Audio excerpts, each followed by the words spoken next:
பொருளாதாரம் மனிதனால் உருவாக்கப்பட்டது. பொருளாதாரம் மனிதனை தாழ்த்திவிடும். கல்வி மட்டும்தாங்க உங்களை உயர்த்தும். ஒரு உதாரணம் சொல்றேங்கய்யா. ஒரு மனுஷன் செத்துட்டான்னு வச்சுக்கோங்களேன், அவனுக்கு எள்ளு போட்டு அனுப்புவாங்க. அதே பீஸா பர்கர் மேலே எள்ளு இருக்கும் பார்த்தீங்களா?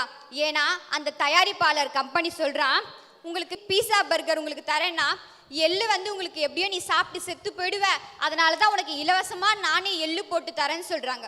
இதுதான் உங்களுடைய கலாச்சாரமா? ஐயா, உங்களுக்கு கல்யாணம் ஆயிடுச்சாயா? ஏமா திடீர்னு இப்படி ஒரு கேள்வியை கேட்குற? பேரம்பேத்திலாம் எடுத்துகிட்டு உட்காந்துருக்கேன், இப்போ போய் கல்யாணம் ஆச்சான்னு கேட்குறிய? ஆயிடுச்சுப்பா. சொல்லுங்க, எதுக்கு கேட்டீங்கன்னு தெரியல. ஒரு காலத்துல உங்களுடைய கலாச்சாரம் பொண்ணு கல்யாணம் பண்ணனா பொண்ணு வீட்டுல இருந்து அழைச்சிட்டு வராங்க.